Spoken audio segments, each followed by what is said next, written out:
What up? What up? What up? Welcome back to Listening Pleasure. I'm your host Rob G, and we back at it tonight, man. Y'all got to excuse me. Been down. We've been busy. Holidays, football, and everything else. I ain't gonna waste a bunch of time. We're gonna kick it sports and a whole bunch of other topics tonight. We really thank y'all for staying tuned in. I've been down all day for real. I had a migraine. I've been in the crib. But I had a couple people like, man, it's 2-3 weeks in a row. You say you was coming on. We need to you know, talk about something. So I'm gonna see who in the comments who want to who want to chat and do all that good stuff. My bad. I'm trying to get ready to load my guest on, my co-host, and all that. So y'all know what we say every night around this time. Like, subscribe, share, get ready for all your views and everything else. Without further ado, y'all welcome to the stage, my co-host, my main man. Y'all welcome Mike to the stage. Welcome. What? What? What up? What up? What up? What up? We What's back. going on, man? We back like recooking that bag. We was out there and shit. What up, though? You heard him. Hit the button. Hit the button. June Town. All day long, man. What's up, You man? Let's already talk know. sports. Yeah, man, I'm ready to chat about it. I'm like I said, man, I'm cool. My migraine got better today. Like I said, I've been here all day. I ain't even been out the door. I ain't looked out the door, none of that. So How you? cooling, brother. What you got going on? Same old, man. Waiting for the kids. Waiting for the Christmas break. Grinding with the kids through Christmas break. Before we get started, like it be stuff I be wanting to post, but I don't now because we got a podcast, so I just say it live and shit, right? I work at the McDonald's out Phoebus, right? Like 3 hours a day sitting with the youngins, right? And I gotta give a shout out to the coaching staffs at Phoebus, right? Because I see athletes coming at McDonald's. It's a lot of kids that's unruly, right? I see athletes, whether they play volleyball, girls basketball, football, them kids be well behaved. Like them kids, you know what I mean? And I know that being part of a team and having coaches who be on you, like y'all got on that P on the front of y'all shirt or your coat or your jersey. And I know they ask y'all to represent that, ask them kids to represent that the right way. And you can absolutely see it when they in that McDonald's. And I was just sitting there thinking about it today, and I just wanted to shout them out, man, because a lot of these kids don't have a lot of adults trying to teach them the right way to act. You know what I mean? And that's dope.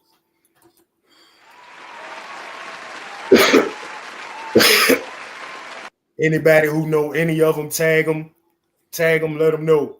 Man, somebody see it. Yeah. So without further ado, we're gonna welcome someone. We got a couple of guests on right now. Like we say, man, y'all want to join us? I post the link on my page again. I drop it down here. We just chatting, talking about sports. Nothing playing tonight. As y'all know, I fell back from basketball, but it's on. We got some football talk. So without further ado, welcome up and in the order. We're gonna welcome y'all. Welcome to the stage. Y'all welcome Coach Sip Bell to the stage. Man, What's going on, man? What's going on, man? You know what I'm saying? Happy to be a part of, you know what I'm saying? Type shit, twin gang, you know what I'm saying? Man, we is everybody over 40 in this conversation, man. We don't do stuff like that. Y'all welcome to the stage. Y'all welcome to the stage, my man Kenny. Y'all welcome Kenny to the stage. Okay. What up? What's going on? Not a whole lot. How are you? Cool. Hey, Good. fine. How y'all doing? Hanging in there, man. Just chilling, talking sports tonight, man. Yeah, So, I'm sitting doing a little research. Oh yeah. So, Mike, go ahead. I'm gonna give you the stage, Mike. I know you had something you want to chat about. All right, let's boom. Let's start this way, man. Before we go into all the other stuff, because I know everybody got different opinion on this. Let's start with Shadua, man. Let's go on and get it all out. Let's go on and get the Shadua out the way. Let's start with Shadua. Where we start at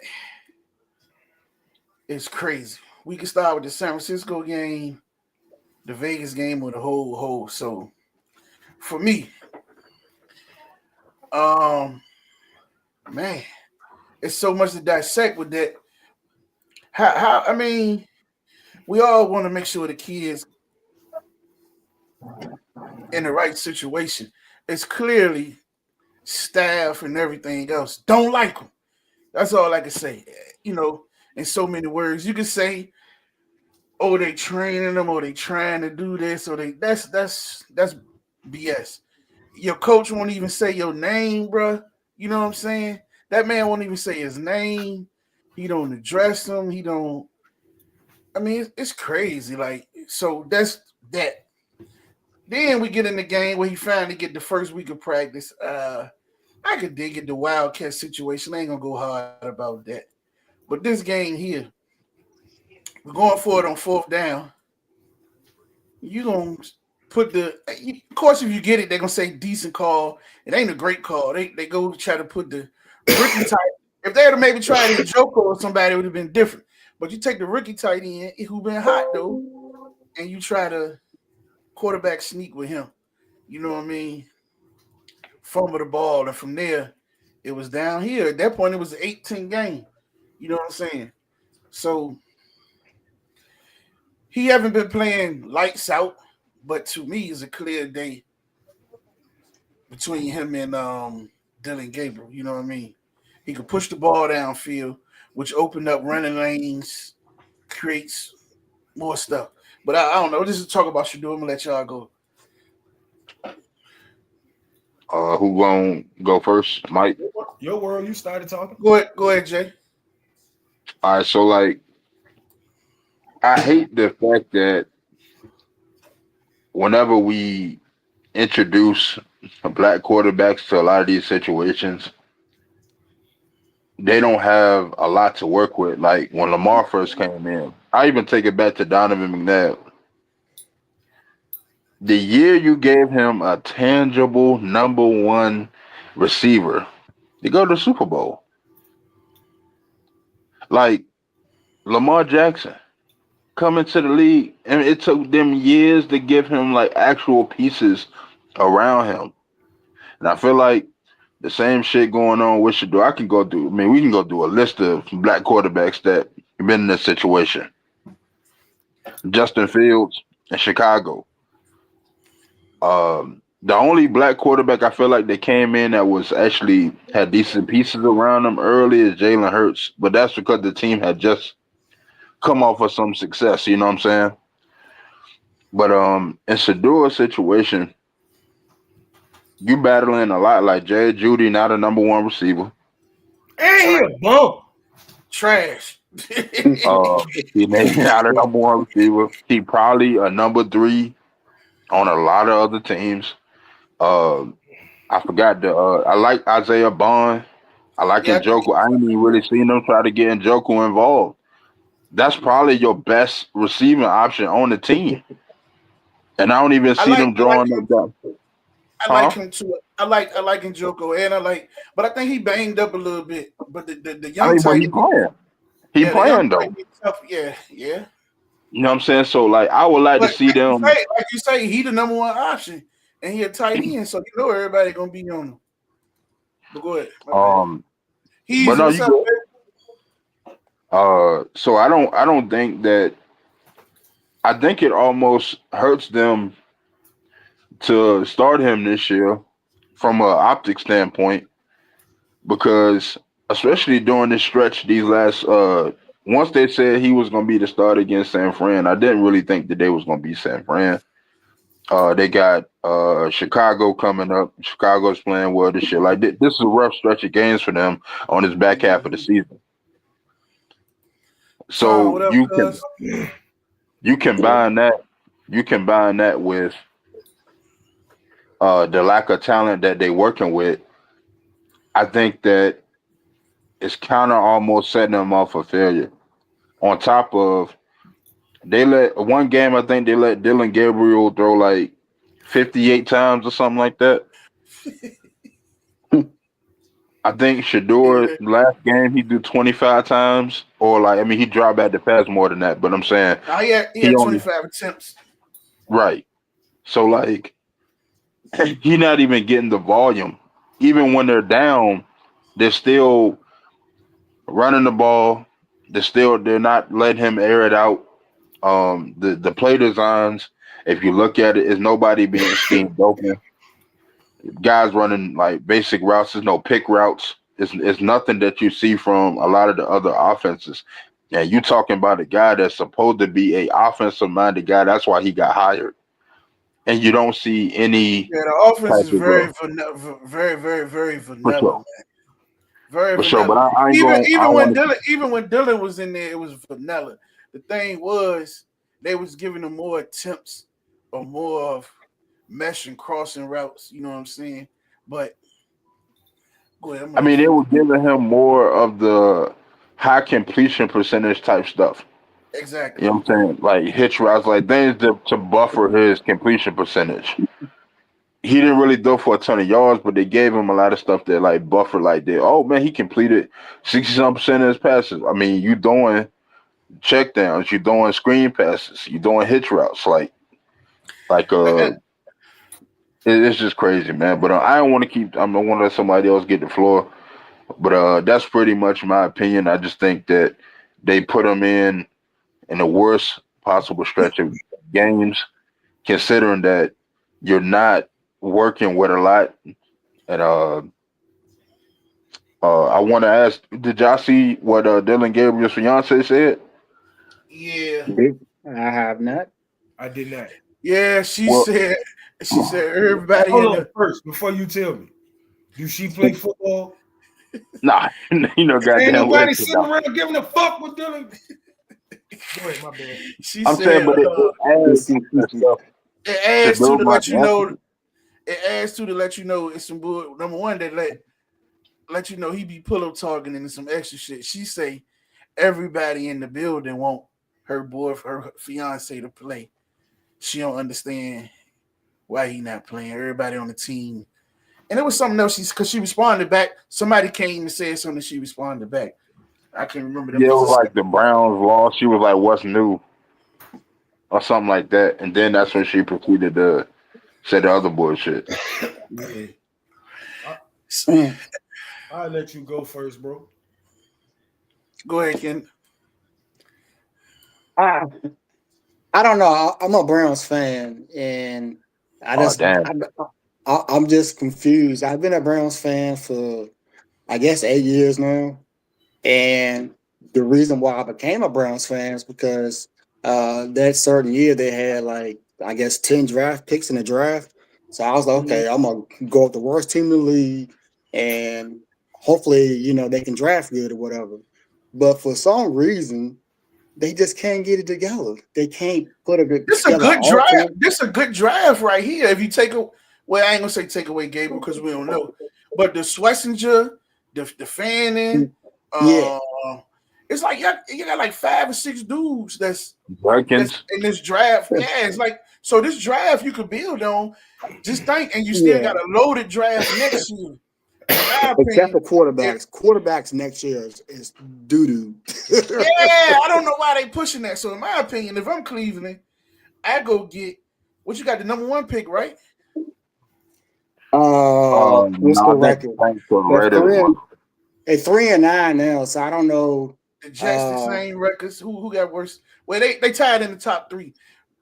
Shit, man. So My thing is, I go get Tate or one of them wide receivers, get a lineman or something, or maybe get 2 wide receivers. I try to trade draft picks for Stephon Diggs. Nah, Nah, he gonna kill the locker room. He gonna kill the locker room. Man, you can say what you want. What Stephon Diggs is, he is young quarterback friendly. He is young quarterback friendly, bro. Like he do it for every young quarterback he go play for, bro. He is young quarterback friendly, yo. Like I would trade a couple of them draft picks, try to get Stephon Diggs while the if any, Patriots building. And if me, anything, I try to go get AJ Brown. If you anything, probably could like get him, yeah, because you probably could get him cheaper. I can go for that. AJ Brown younger too. But for me when it comes to Shador. Like before we even can really analyze them, we got to get motherfuckers that don't want them there out the building. Like if you gonna give them a legit chance, you gotta get people who believe in them. That's first. Like for like, and Silk, we talked about this all the time in our flag league. To be a quarterback where every single throw is under a microscope and can be the throw that make it so you not playing no more, it's fucking crazy. The one thing a quarterback gotta have is confidence that I'm gonna do everything to kill hens. I'm gonna be out here playing. So when you put me under this microscope where I'm nervous about everything I do, I can't play free. That's first. Second, listen, man, the altercation on the sideline.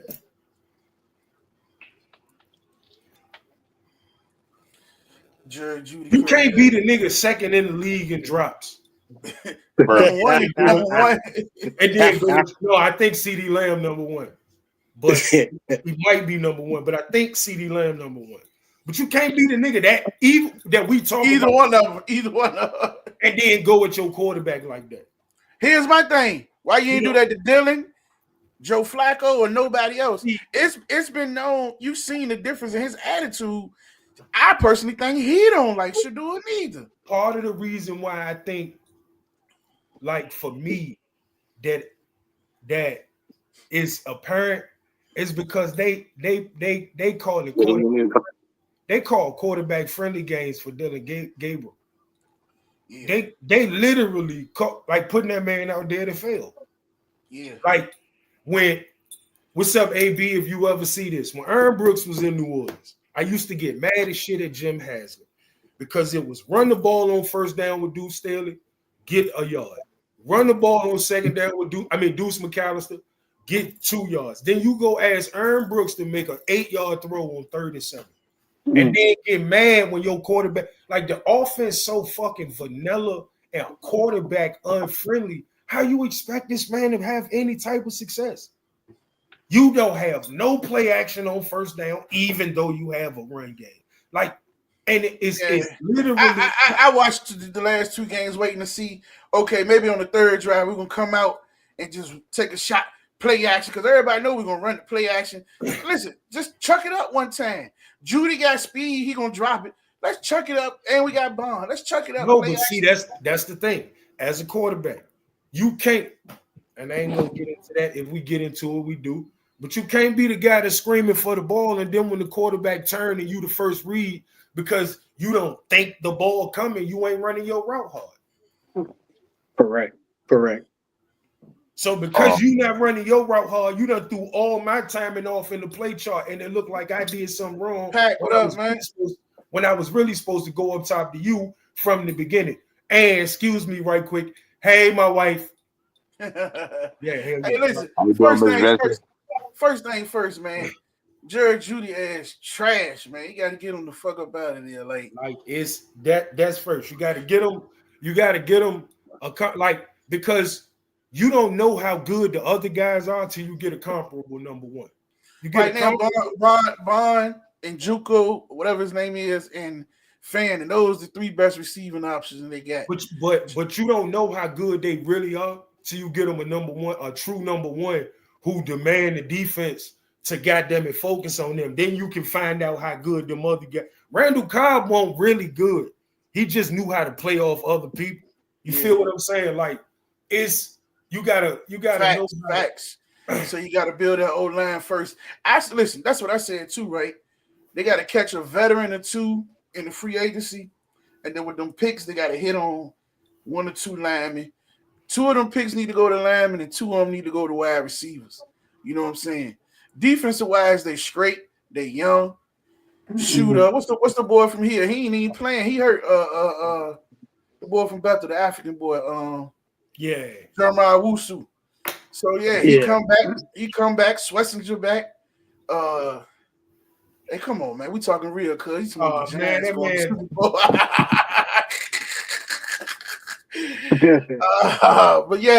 I just think with that, man, they got something. And then listen, Shador cheap. You know what I'm saying? Right now, you got him for Yeah. cheap, 5th-round pick. You want me to tell you something? I think though, I think his whole career he gonna be cheap. I think to build championships around him, he gonna always take less than he can get. Yeah. I truly believe that. It depends. Let me see. D say, yeah, he has to go. Yeah, Judy got to go, man. Let's see. Y'all heard his press conferences off trust, and he don't trust that line for sure. Order. Yeah, you can't trust them wide receivers. The line, listen, this game, the line won't horrible. Even against the Raiders, they won't horrible. It was doable. But when the play calling so shitty, man, you know what I'm Yeah. saying? When you look at them route combinations and you got everybody running across in a 2-3 yard window, and then the dude you relying on for the big hit, he's some trash. Everybody Yeah. throwing him the ball, man. That's why they got rid of him out of Denver, man.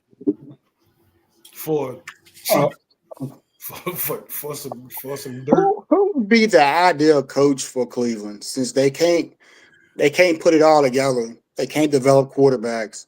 They can't put it together any kind of way. Who would be All the right. ideal quarterback to put in I Cleveland? got the perfect OC Coach. for him. I ain't saying he great.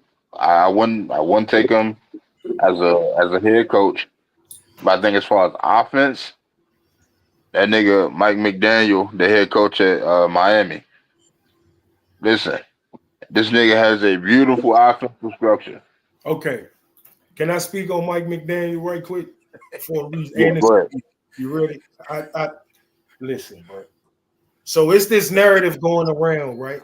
And I'm glad you brought up Mike McDaniel. He Is winning this off the narrative other going jackass, around? man. Is this narrative going around that you can't understand sports if you ain't played at the highest level and blah blah blah blah blah blah blah? Man, that man looked like an extra from Revenge on the Nerds. That man ain't never tackled nobody in his goddamn life. Ever. He man, that man, you up, we old enough. Jay, you might not be. Y'all ever remember the movie Lucas with Corey Haim when he almost died on the football field trying to catch a pass? Man, he looked like Lucas, bro. Like that man not. And you right, he's a great offensive man. I'm just speaking on the fact that I can talk sports with anybody, bitch. Strap up. Oh, my bad. all right, calm down, calm down. But But listen, his question is head coach, because the head coach gonna have to take a lot of the brunt. He gonna have to make sure everything ran structured. Hey, as far as so if y'all head saying it, coaching, go ahead. I got a as far as combination since you head said. coaching, I might try to go get Ryan Day and pay that nigga whatever he want. I might try to go get Ryan. I don't really know if you want any retreads like in the league necessarily right See, now, but I could think about I kind of disagree with you on the Ryan Day thing Yeah, because I've been doing some research now. it. Yeah. Ryan Day does not make Ohio State. You know who makes Ohio State Ohio State? Brian Hartline. You know why? Mm. I did my research. I got the research right here. Brian Hartline is responsible for almost $1 billion in NFL contracts. That's just from wide receivers and tight ends what he coaches. That is the If fact. he leaves Ohio State is finished. And he almost left yesterday. He almost took the Kentucky job, but didn't get chosen for it. But if Brian Hartline leaves, Ohio State's finished.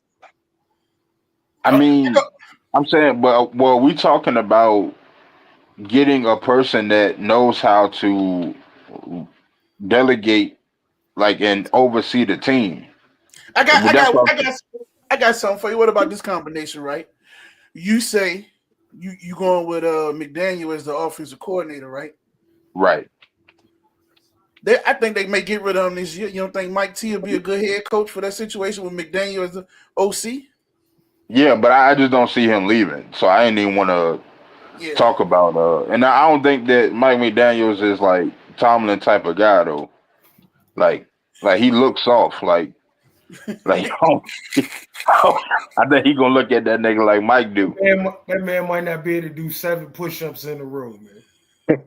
So like I don't think Yeah, that's a Mike Tomlin. Mike Tomlin, and on top of like Mike Tomlin likes a heavy run style offense. Like he don't like all the like pretty shit. Yeah. Like Mike Daniel is just very very creative, and he can create space. Like just the way that they go about how they run their offense, even with Tyreek, just the unique way they do their offense with like I don't even see Cleveland like they're not even stacking receivers. You don't see a lot of motion. It's hard to say here real. Listen, man, and I ain't taking nothing from him, man. When you got Waddle, Tyreek, and all them weapons, Not that they don't have Tyreek right now. I'm saying that the even with what they have now, they still look like a competent offense. Is what I'm saying. yeah. Yeah. But Like what about you just got Tua at quarterback. He just turned the ball over too much. yeah? I don't know. Somebody But else. I'm trying to think of somebody different that could deserve. Well, why you thinking somebody else? Let me put my Mike V2 cents in and go off on the tangent. He yeah, bought up Ohio State, which made me think about Penn State. How the fuck is Penn State still in business? All that Freaky I Friday know you shit. listen. Hey, hold that. I want to go to that later. When we talk about that, I want to talk about that and some other stuff that go into that. What? Hold that one. Hold Okay, that one. man. We're gonna feed into that right after the Virginia Tech spin because we'll be talking about Franklin and everything. Then we could go into Okay. Penn State. That's yeah. but so Coaching, man. That's I mean, there's so many dudes that been done dirty, man. Like let's just go into coaching. I don't know if he a good coach or not, but the way New England played Gerard Mayo, you know what I'm Listen, saying? bro. I swear to God, That man didn't want the job. He said, "No, I don't want it." They say, "Take the job." He said, "No, I stay the coordinator. Take the job. We're gonna ride with you." Blah blah blah. You made him take the job just to fire him and don't even put him on the. You know what I'm saying? yeah, that's tough. Like, damn if you do, damn So, if you don't type of situation. so You know what I'm saying? part of the reason that I'm happy that Pittsburgh going through what Pittsburgh going through is because you had them two black quarterbacks and neither one of them played bad for you last year. Neither one of them. And for you to not give them a shot to prove that they could like I'm a firm believer that it's goofy to ask any quarterback in the world to be great in 1 year and not give him another chance in the same system, on the same team, with the same people. All like I just think it's goofy. And the way that they did because I think Justin Fields played better than Russell Wilson, even though Russell Wilson looked better to people, maybe.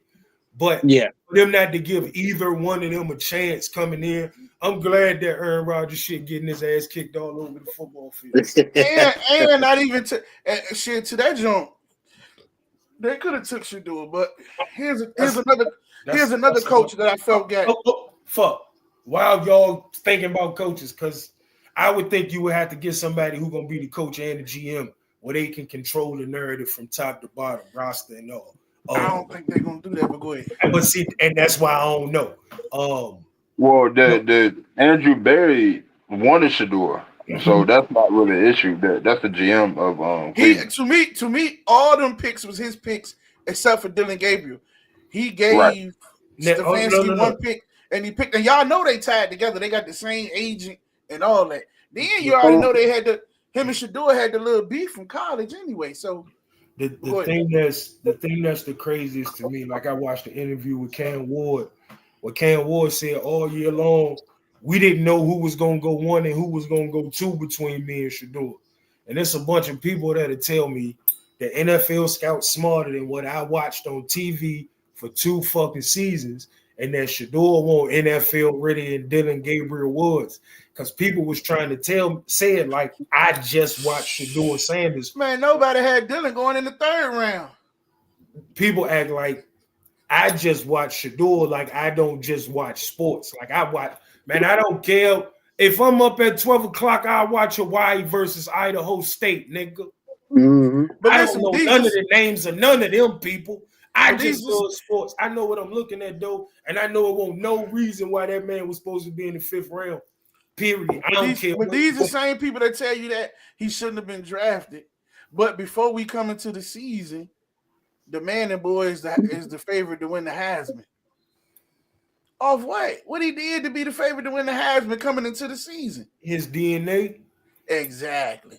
But the same thing you mad at Shador about, you cool with him about. You know what I'm saying? But Yeah. that's different though. Yeah. But I'm gonna tell you something. What's the Hold on, difference? hold on. What's the And difference? I want to say Since this. you're keeping it real, Hold what's on, the hold difference? on. I do want to say this too. I do think that this ain't just a black-white thing though. Because a lot of people on the internet trying to make it black-white. And here's what I mean. I think it's more about class because the way they treating Shador for real, on a different scale, they treated Josh Rosen the same way. Part of why they treating Shador like this is because Shador let it be known that I'm good with or without football. And they don't like that shit. And they literally did the same. Like a lot of people forgot that. They did Josh Rosen kind of the same way, bro. Yeah. The chosen one. Well, here's why I think the Josh Rosen situation is different. Well, he couldn't play football the whole I'm about to say he got opportunities coming out the gate though. And he was a top pick. No. But he was under a microscope, almost like they nobody want to believe in him anyway, based off his. But he got the opportunities early. Shitty situations maybe so, but didn't somebody get hurt? Who was the quarterback in Arizona? It was like shit, trash. Oh no, and don't get it wrong, because I feel the same way. Maybe it was like John Skelton or somebody like that before he got drafted. I can't remember. I thought it was like I think Shador bingo. D just said it. I think last year or some shit. I think Shador, and I think he was already gone. Maybe Kurt Warner or somebody. Shit, I don't know. I think Shador shit like D say. I think it's more so the Dion aspect. The only way they could get back at him. It's a whole lot of things that go into there. No, I think it's the same thing that happened with Lonzo Ball. His daddy so cocky that we gonna get his ass one way or another. Like a lot of people forget how they treated Lonzo walking out of college just based off the fact that his daddy was a loudmouth fucking idiot. And people was like he bigging up his son, but you putting a target on your kid too. But here's the thing. Go ahead. Hold on. Like, that's what pissed me off so much, bro. Like, I'm gonna even use a guy like Tyson Bagent that play with the Bears. This nigga dad, people don't really pay attention to it. I mean, he a backup quarterback, but this nigga dad has said publicly that he should be the starter in Chicago. He go all my son better than what they got now. Even when Fields was there, he was still saying the same thing. Mm-hmm. Nobody talks about that. A lot of these white dads, these niggas get passes. A lot of these dudes get passes when they're celebrating, they talking shit. Baker Mayfield cocky as fuck. Nobody say nothing about that. No, that's fire for white quarterbacks. It's being. That's what I'm saying. What I'm saying. That could be so corny. Man. Listen, D. Listen, you beat me to it, D, and I'm about to go to it right now. Hold on. Hear me out. Because see, it's examples of black fathers being in their kids' lives without being loudmouths, and their kids be successful, bro. You can't do nothing different, huh? Man, Steph Curry might be the best player to ever fucking play. What are we talking about? We watch Kobe do that shit. We watch a bunch of niggas do that shit. Come on, man, don't do that. Don't do that. And Derek, you an example of that shit. Yeah, you big up your kid, but you don't turn it into a competition with nobody else. My kid gonna be my kid. I ain't disrespecting nobody else or none of that shit. I'm standing on the merit of my kid. These niggas go above and beyond to be asses, bro, and that's different. We don't have to be the show. So what about with LeBron and hear me out. Because if you got talent, that shit gonna speak for itself. If you do the right shit, it's gonna speak for itself. I watched it 1,000 times. We don't have to be that. We don't have to be that. Because the reality of it is, because all of LeVar Ball kids is talented, all them niggas was gonna have their NBA shot anyway.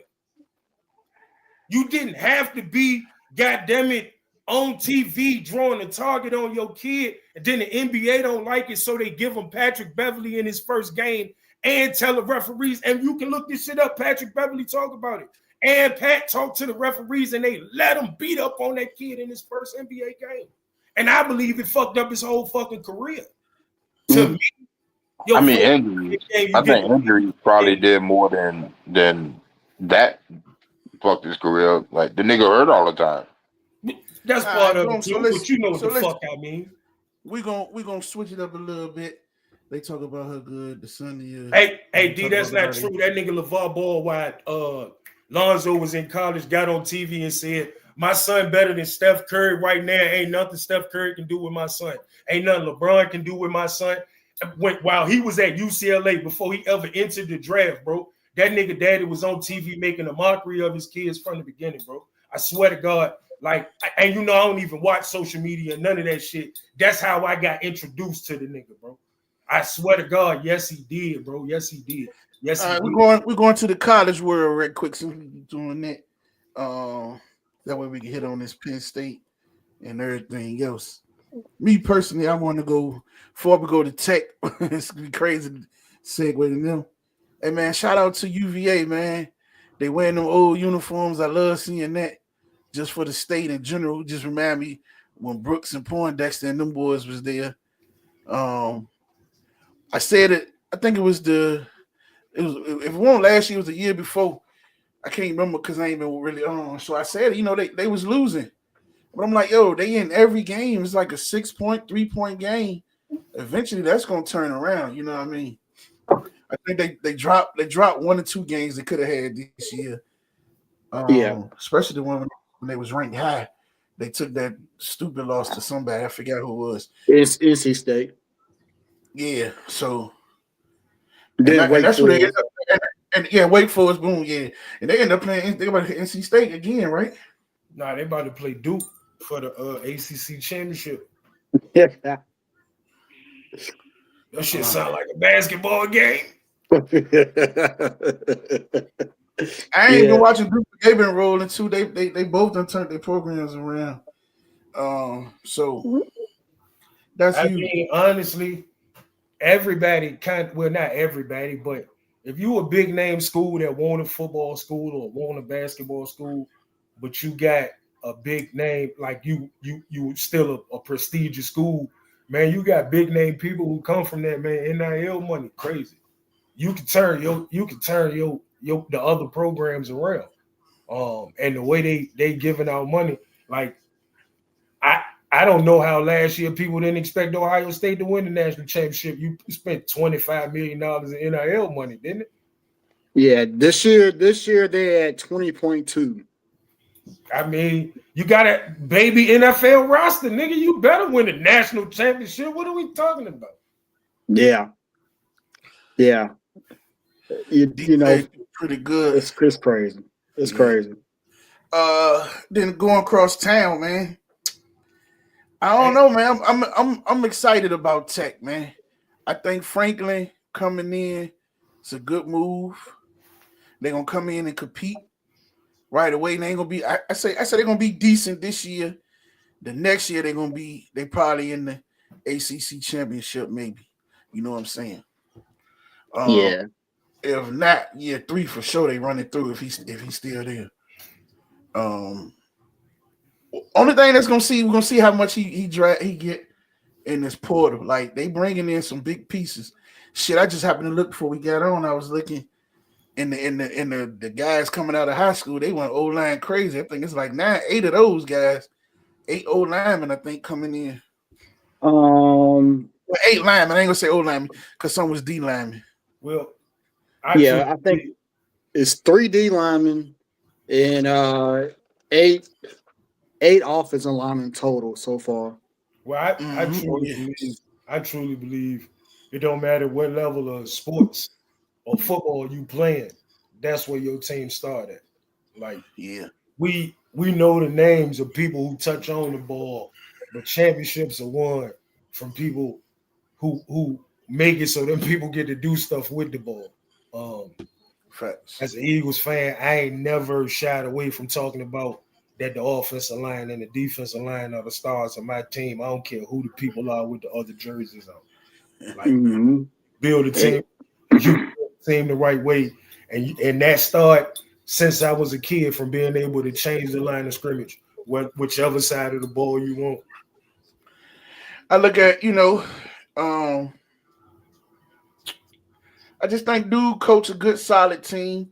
He didn't get a couple of big games done, but he definitely be on his thing. But he won 2 CFP games last year. He was a game away from the national championship game, and he still got fired. Yeah. That's what gets me. To me, my whole thing is what you're replacing them with. You firing them for what? You let social media tell you the hot seat got to be on them. He helped turn your program up where your program wasn't. I don't know, man. It's just crazy. Yeah. But to me, a big part of the stability of coaches, players, any of that is 24-hour sports talk and social media. Like we allow people to just create narratives about like, and I hate to go on off a little bit, but think about that 1 year in LA, what it did to Russell Westbrook, how they tried to change the narrative for that man's career like he ain't as great as he really is. And Yeah. it was just sports talk and fans. It wasn't like if you talk to the people in the mix, they was like, man, I don't know what the fuck these people talking about. But we still let that become the narrative. And I said that to say, like Rob, when we was talking, like for all the games that James Franklin won at Penn State, man, that man's career was judged simply by playing Ohio State, playing Michigan, and whether or not you won the Big Ten. Period. But then here's the thing. Like I said, here we go. We just said Ohio State should have easily won the championship. You get mad at him for losing to the team that won it. In the last 3-4 years, how many times have Ohio State been in that thing? 2. And then you got to remember, Michigan won in 1 year. And Michigan. Yeah. So you basically saying in the last 3 years, you fired him for losing to the national championships, national champions. Like, that's horrible, bro. What are we talking about? It is. With this recruiting class that he's done so far, yeah. Now, I think you judge recruiting of how far you can reach out and get your recruits. So check this out. He got 8 recruits from Virginia, 2 from New Jersey, 1 for Alabama, 1 for California, 1 from DC, 1 from Florida, 1 from Michigan, 1 from Minnesota, 1 from North Carolina, Pennsylvania, South Carolina. And National Signing Day is tomorrow, so it's gonna be more recruits coming. Yep. So he's doing pretty good. Yeah, so I think it's gonna be a complete overhaul. Like he bringing these young guys in, and I think he's gonna bring about the same amount maybe from the portal. I'm expecting when the season over, maybe another 5 or 6 from off the Penn State roster to come. That's just my opinion. I think it's gonna happen tomorrow. Yeah. I think it's gonna happen tomorrow.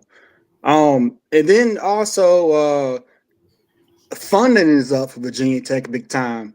I'm not gonna really brag too much about this, but one company gave $20 million to make this thing work for Franklin. One company gave $20 million.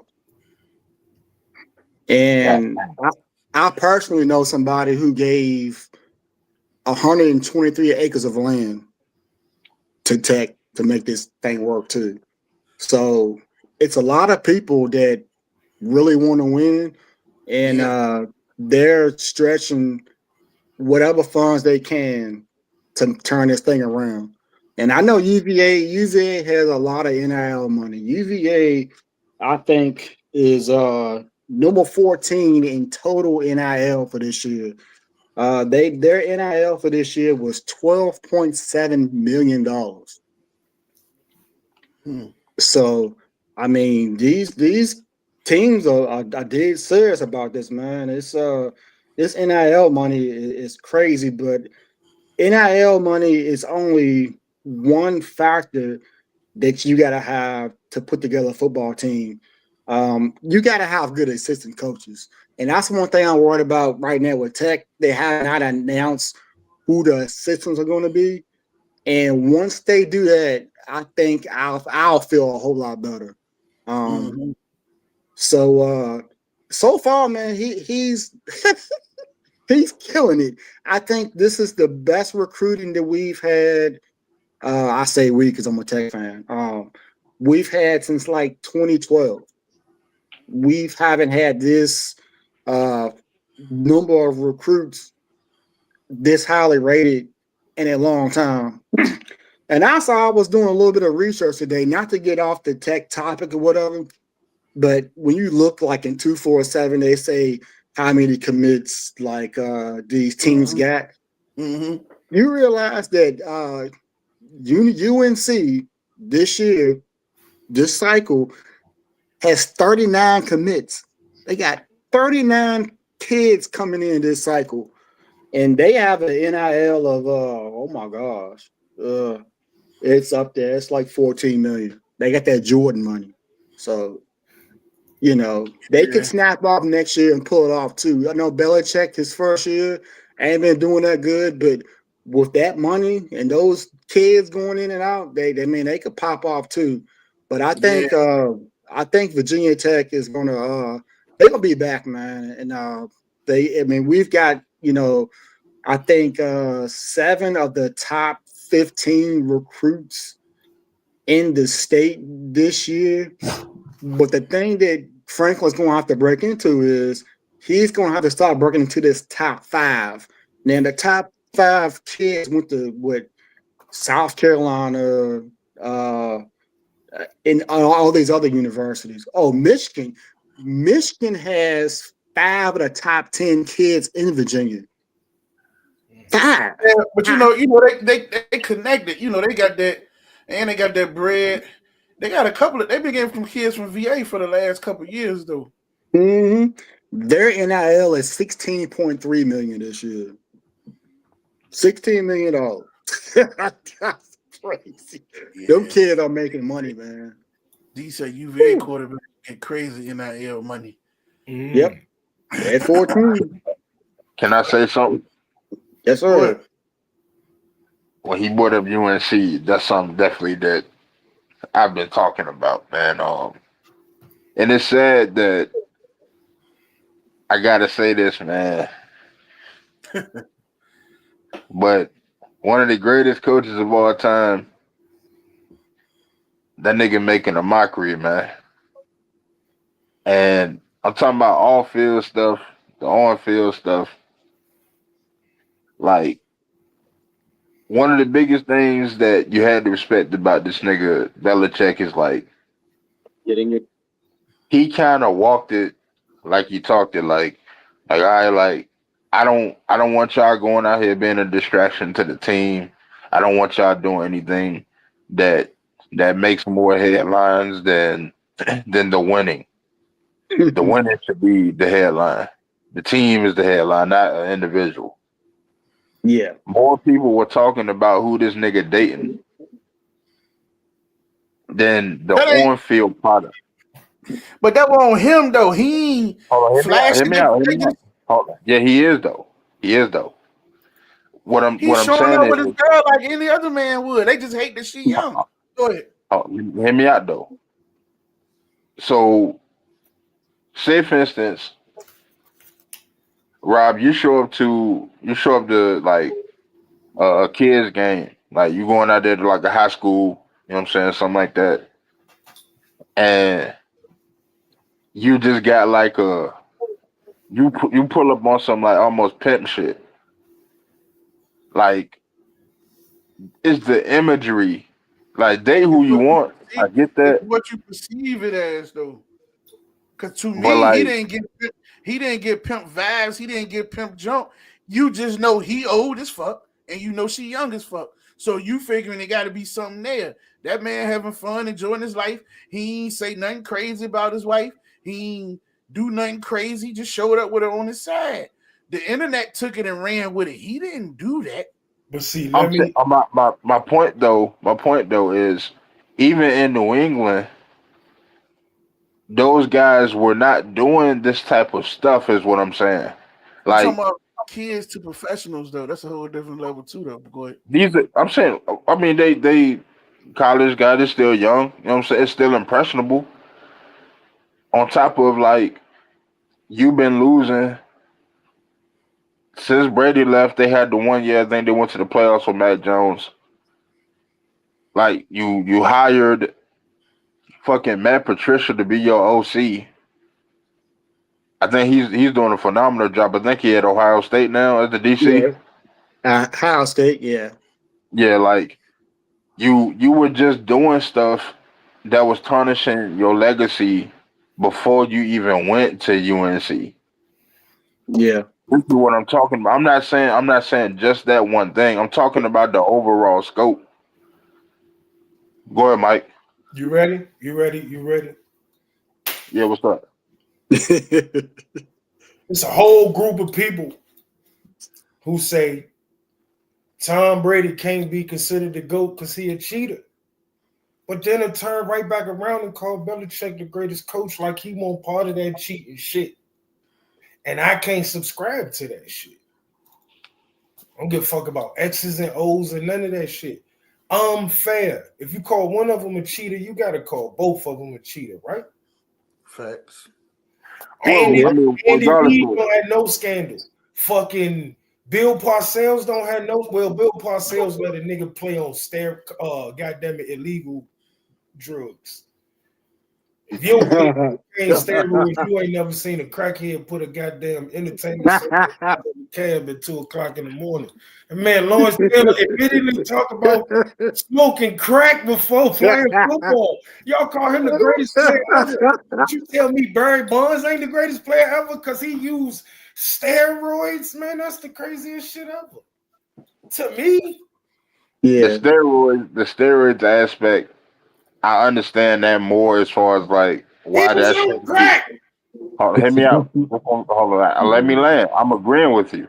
What I'm saying is that I understand that more because baseball still takes an elite level of hand-eye coordination. Man, you to don't be think able a goddamn defensive lineman that can't feel nothing, can't dominate offensive No, lineman? I'm not. I'm not saying you. I'm agreeing with you. I'm agreeing with you. I'm still saying that it takes a certain level of other things to, you know what I'm saying, like to hit a baseball is hard as fuck, bro.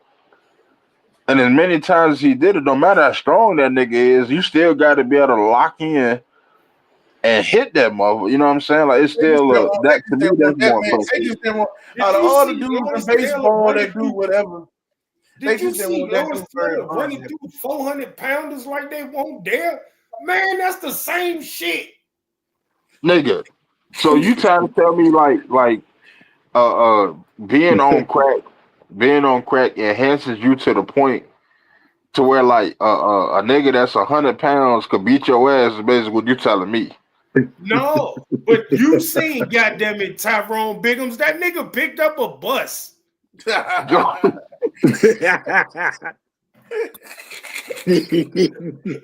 nigga terrible. Yeah, listen. I get what you're saying, but to me, I don't agree. The crack smoking, that shit ain't nothing like the steroid. Like that shit is a goddamn man. Me and Craig used to smoke blunts and dominate football fields. You don't think? And we was not in pads. That man is smoking crack and then running over top of 400-pound people. Yo, Man, that's more inspirational than anything. Man, goddamn it. That man heart pumping a mile a minute for 3 hours straight. Man, he go in at halftime and get souped up. Man, fuck that. Hell no. Man, highs don't last that long. I heard. Lawrence Taylor, y'all cheating. Unless you're saying he's smoking it before the game and at halftime, Man, or I don't smoking know how up true the story is, but it's a story that I heard that nigga was in D.C. goddamn it, walking up with his jersey on looking for crack 2 hours before a game. I don't know how true it was, but you also seen the interview where that nigga said he was on the field thinking about smoking crack. I mean, that's another right? A whole, That's a a whole whole lot of, nother. a whole lot of dudes. Listen, that's like in the NBA. Them dudes was doing shit at halftime and everything during the games back in the days. They used to drink, smoke, and do all they No, okay. drugs of But see, choice this the during the thing. game. Hold on. Here's the thing. Everybody was doing steroids. Like it won't like the pitchers won't doing steroids and all that shit too. But see Roger, listen, that's what I Roger said about Clemens. this.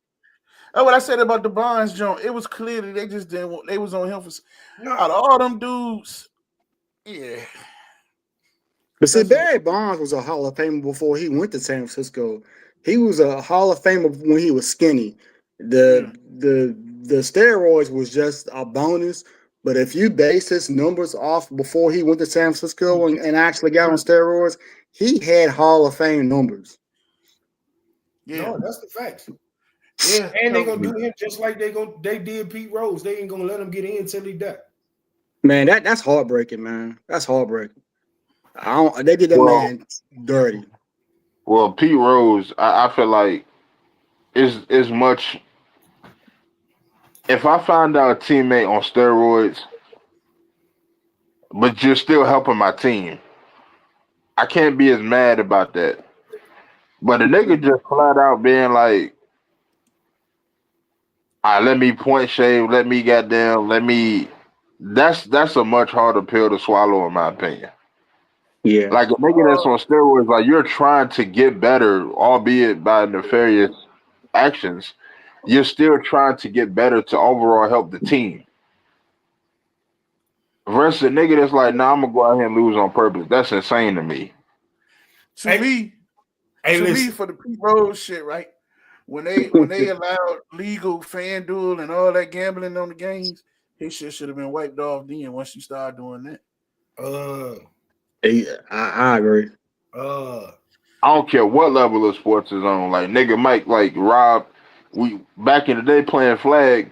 If you heard like Junior was like, yeah, man, I gave up 6 touchdowns that game because a nigga offered me, whatever amount of money.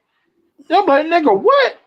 Like, yo, that's gonna blow your mind. Like hold on, wait. That's different though. That's different. Cause how? I might shave some motherfucking points. We was playing for free. Somebody gonna give me Hey, some D said a money. good question. He said, no, because I think they said D said you think he was on them in San Fred. I think they say they talking about the bonds, right?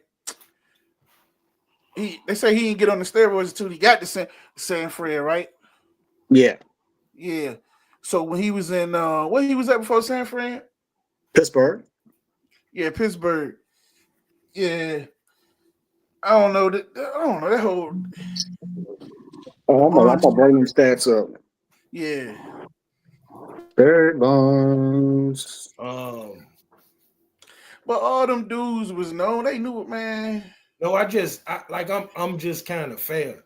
If you're gonna call one person a cheater, you can't then that like you can't going back to Belichick and Tom Brady. Like they attached at the hip. So if you're gonna call one of them niggas a goddamn cheater, like it won't like Belichick was out them seasons. Like, and I believe Belichick more responsible for Spygate, while I might think Tom Brady is more responsible for Deflategate. So if Belichick more responsible for Spygate, how the fuck they ain't held to the same standard? I think that's stupid. I think that's stupid. Well, so I feel like without that, even without that, you know what I'm saying? Like I still think he's one of the greatest coaches of all time. Like that's not debatable. Football. What huh? What the hell? Why is not? You It's talking about not football? debatable. Yeah, Like if like you yeah. add, listen, because here's the thing now. The Deflate Gate, they won the Super Bowl. Spygate, they won the Super Bowl. Right. And something else they was involved in. So 3 of those bowls you take away. Wait, He's hold on. Okay. Hold on, hold on, He hold on. still has Bowles as a coordinator. He still has Bowles as a head coach. Hold on, hold on, So hold on, he still hold will on, be one of the greatest coaches of all time. hold on. If I ain't mistaken, like won't Spygate in like the on the way to the third Super Bowl, or was yeah, it the second? I second think or it's the third, third. second or third.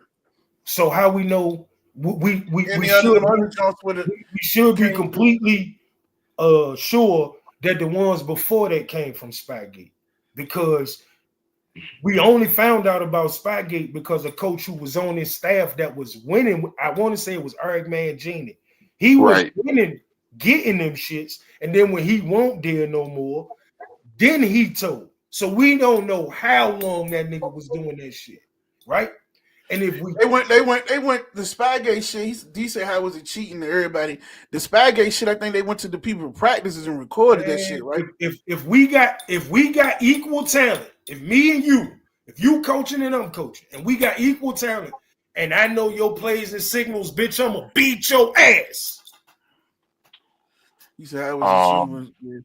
Yeah, I think they got caught recording people's signals and all the other shit. Signals, like play calls, hand signals, all that shit. Like, yeah. But I mean, also like a lot of that shit too was during the game. I think they would also be recording little stuff. As far as like recording like coaches talking and shit. That's why a lot of coaches cover their mouth now. Yeah. Hey. Listen, I think a lot of y'all really good coaches, and I ain't saying that to butter niggas up and shit. Man, if we got equal talent and I know your plays, man, I'm gonna bust your ass. I don't care who you are. I bust Bill Belichick ass. You let me know what he calling every time I step to the line of scrimmage. I bust that nigga ass. I feel like that only works. It's about sports, nigga. I feel like that only works like for defensive signals anyway. So I feel like the person that will benefit more from that will be their offense. Like, cause you don't really have no idea what I'm calling in the huddle. Like you can say, hey, when y'all see this, we're gonna check to this. If they do this, we're gonna check to that. You can say that, but you still don't have an idea of necessarily what they're calling in the huddle. Man, you can talk about it in any way, shape, or form you want to. I'm gonna say it as plain as possible, bro. If I know your plays, I'm gonna see and you. we got, but you can't say that they do their plays. Listen, bro, you can't say that. They know hand signals. What the fuck? All right, so hold on. If I come out of I-4 12 times in a row, you gonna know what I'm calling every single time. Just tell me I-4. So hold on. It might help me more on one side of the ball than the other. It don't matter. I'm still gonna bust your ass. I got a leg up because I know when your hand signals do whatever your hand signals do. I know what that means. Like, what the fuck? I kind of agree. Oh shit! What I do? I kind of agree to a point. Because if you know, like you're saying, if you know the D, I just sent you the link. You got to click the link and jump on from there. Oh shit! The first time D Nizzy jumping on. Yeah. and I swear to God, that's not taking nothing from nobody, bro. That's not like I think if you know my plays, you gonna beat my. If you know when I'm on the sideline and I hold this card up with these 4 boxes up, and this one in the right is the Oregon Duck, and we run a receiver screen every time the Oregon Duck is in the right hand corner, man, you gonna beat my ass. I don't give a fuck what are you, man. That is crazy. But I think my argument is not that if you know everything I'm doing, that you wouldn't have a leg up. That's not my argument. My argument is you do not know what I'm calling in the huddle. I can go for that. But that's what I'm saying. Like it does not matter. It does not matter. It does not matter what is going on. You do not know what I'm calling in the huddle, other than if we're having certain hand signals and stuff like that. Other than that, but again, like you don't know. They was recording though, bro. Y'all welcome D to the stage. Welcome to the stage, D. First time on. What up, bro? Yeah. Hey, look, I want to say this, Mike. You wrong, Mike. Listen. I get what you're saying. You knowing the calls, you knowing the signals. that give you a little advantage. You know what I'm saying? But your team still got to execute, Mike. Here go the second part to it. Why you think them niggas cover their mouths, bro? Because they always been looking at all that stuff. How about this? Teams trade tapes and footage and stuff. Team record, come to games and record. They know when you get in a certain formation, in a certain position, what to expect anyway. You still got to execute. No, bro. You still got to execute. Bro, I swear You to can God. know all day long. What about the coaches that stand on the sideline and say 28 sweep, I right 26 power? What about that? Listen, bro, just hear me out. I understand all that. I heard your Hold on, logic. hear me out. They were recording this stuff and studying this stuff. I heard. No. And my argument, think about what I'm saying. My argument was if we have comparable talent, I heard all that. like, man, so if my talent giving effort and your talent giving effort, I'm gonna have a leg up. That's all. Like and I believe if I got a leg up on you, I'm gonna outcoach you. I don't care who you are in the whole entire world, and that's no disrespect. Listen, no disrespect to nobody. Every coach believe that, Mike. I believe that too. But when you get in the game, it's different. I can go for that. No, it ain't. You can go for that. That's facts, bro. No, I can go for that. No, that's exactly. I can go for that. Every coach believe that. No. Hey, I tell you how we can figure this I out. watch a lot of these niggas coaching. They not that. I'm telling you what I think I am, though. I'm telling you what I think I am. I'm not saying every nigga can do that. I'm saying no. What you said is you don't care who the coach is. If you know the plays, you gonna stop. I did. You right. I just say let's put that to the test. Let's go get 40 kids, split them up, and I'm gonna call it out from the sideline and let me see you stop it. If I got a week to study what you calling, I'm gonna bust your ass. I got a week to study when you say 28 sweep. This how you block it, and you gonna let me know that's what, man. I'm gonna bust your ass. Let's put it to the test, Mike. I'm with it whenever you are, bro. Yeah, that's all we gotta do. I swear to God, on my mama, I am. No, everybody believe that, Mike. Everybody, you think a coach step in the game thinking he gonna lose? No, but some of them niggas don't know how to coach. Some of them niggas don't know the game. So that's the argument right there, though. Some of them niggas don't. He do. We can't. What up, V? What's going on? Like real good. This nigga is one of the greatest coaches of all time. He's one of the. He gets I don't know, man. Hold on. Let me address a point right quick. Derek really said, and I agree with you. Everybody was doing it. But they had to be doing something different to the point where the league find them as some more shit, bro. Yeah, they won Super Bowls, Mike. They won Super Bowls. No, I listen. I ain't taking under what I'm one of the niggas who see the argument started with. I know what the argument started with. I agree with you on that. What you saying? That's the only reason why I'm talking about. Yeah, I get it. So many more people call Tom Brady a cheater, but not Belichick a cheater. I just think if one of them is, the other one is. Me personally, I don't take nothing from the Super Bowls. I call Tom Brady the GOAT. I think Belichick one of the best coaches. Me too. I'm talking about that narrative right there. Yeah. You can't split that up. But I don't consider that cheating, man. That ain't like I got them to win and paid your players to lay down, or I win to sabotage your equipment or spike your shit in your locker room or something. That ain't cheating. That's me on my game. They talking about the flake gate. Shit, man. What, because a little air was out the ball, where it make it easier to catch? Help me figure that out. Easier to grip in the cold. Man, them motherfuckers' hands big as a bitch, bro. They catching them ball. And in the Deflategate game, they ran the ball for like 300 yards. Yeah, they ain't even throwing it, bro. They ran the ball for like 300 yards. Yeah. Like, shit, if anything, that hurt them when they playing. You got different balls for playing. You got But different. I don't know. I think that's just motherfuckers being petty, looking for the put a. They ain't talking about you or y'all individually. The people that always bring that up, they just looking for something to discredit them, man. Them guys on the shit that they did, bro. oh, I got a theory on why people hated the Patriots, right? And Couldn't be. Either you love a winner or you hate a winner, bro. but it's a little bit, to me, I think it's a little bit more with the Patriots. Because that was a bunch of white boys busting a bunch of niggas' asses. That's what that was, a bunch of white boys busting a bunch of niggas' asses. Man, You they say what was that shit coaching, bro. go. They listen, What's up, a Allen? What's going well-oiled on, Allen? machine, bro. Well-oiled No, machine, bro.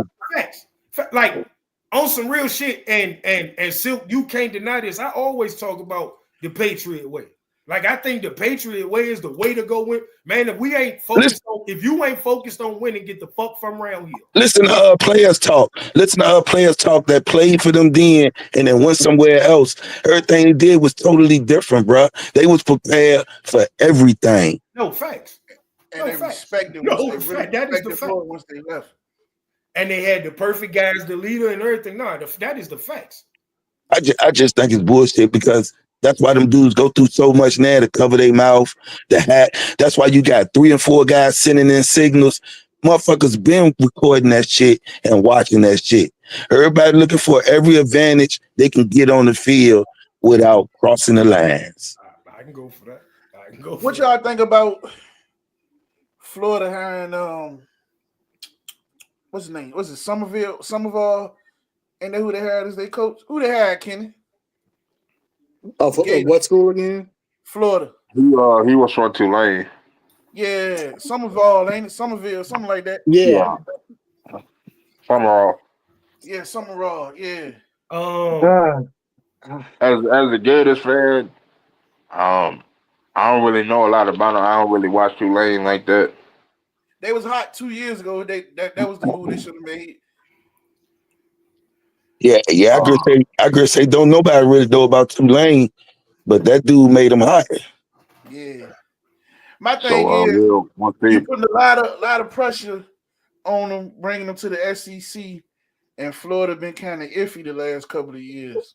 So, Yeah, I don't know what Florida's deal is, man. They got $15 million a year in NIL money, and they can't be in the top 5 of the SEC for some reason. I don't know Oh what's shit, going it'd on be with them. simple.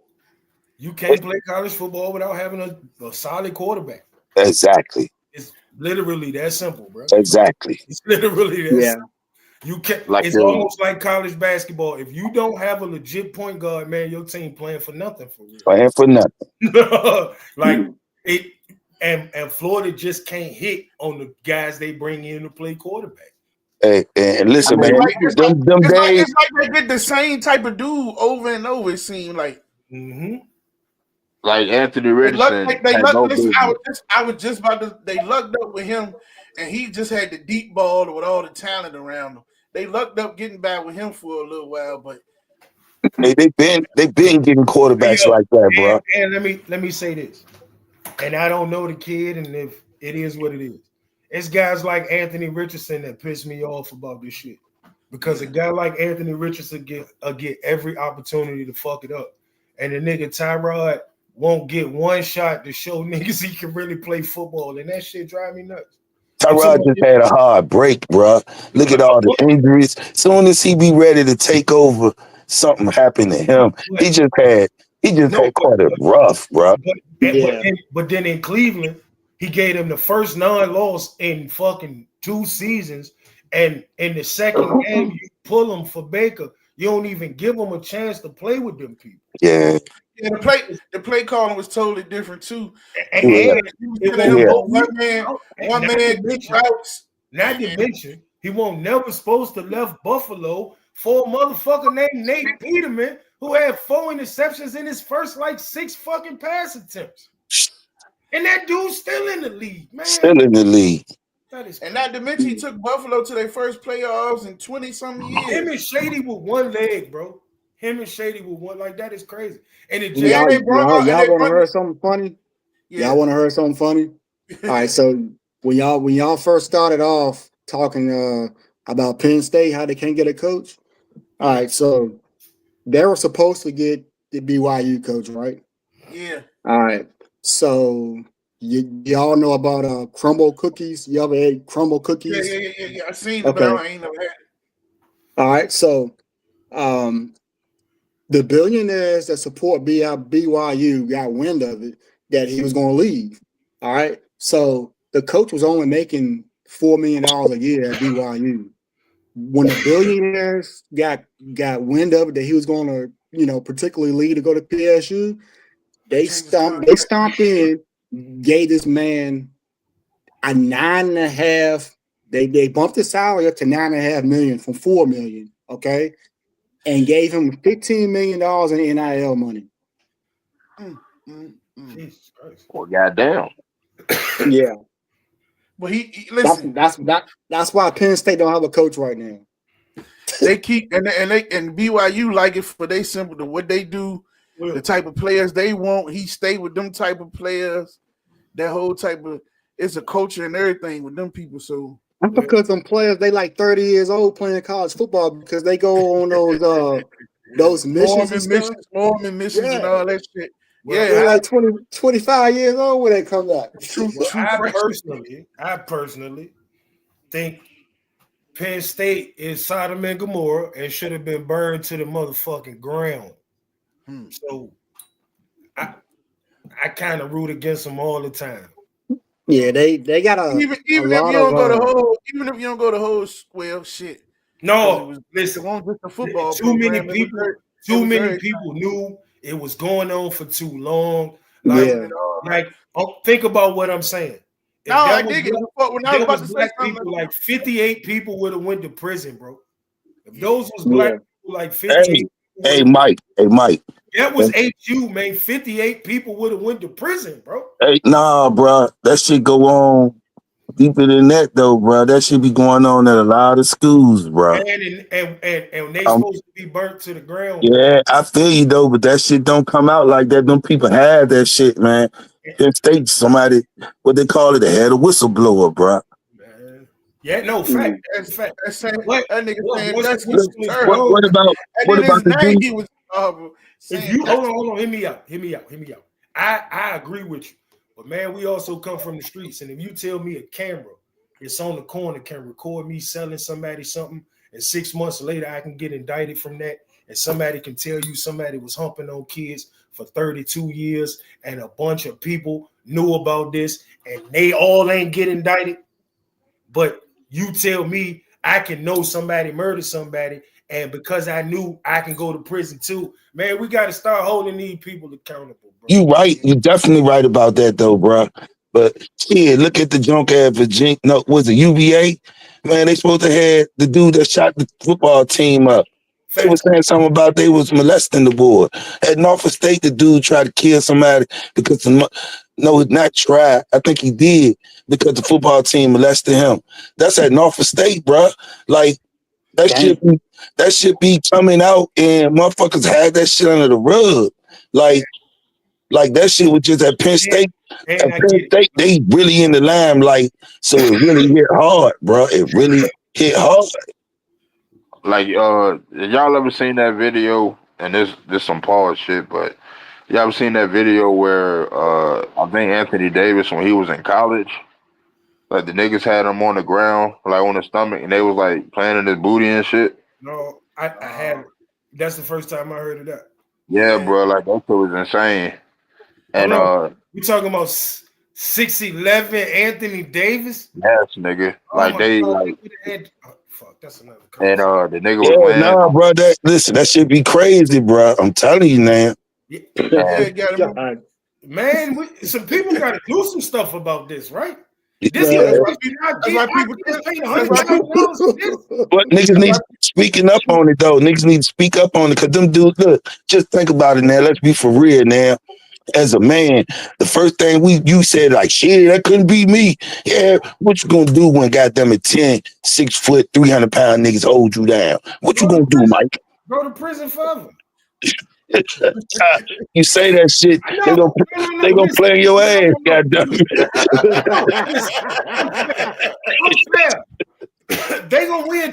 They gonna win today, but they can't live no more. I feel you though. But listen, everybody ain't built like that. A lot of guys can take that jump and they gonna be ashamed. They ain't even gonna speak on it no more because they don't even want that shit to get out.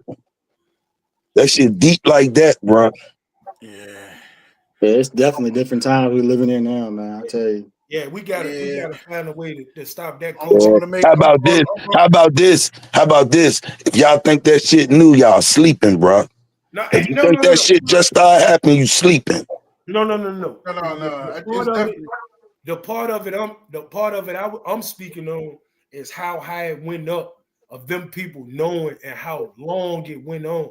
Yeah. Like I'm a firm believer. Like, man, tell Because somebody. everybody tried to get on Joe. Everybody tried to make it like it was Joe.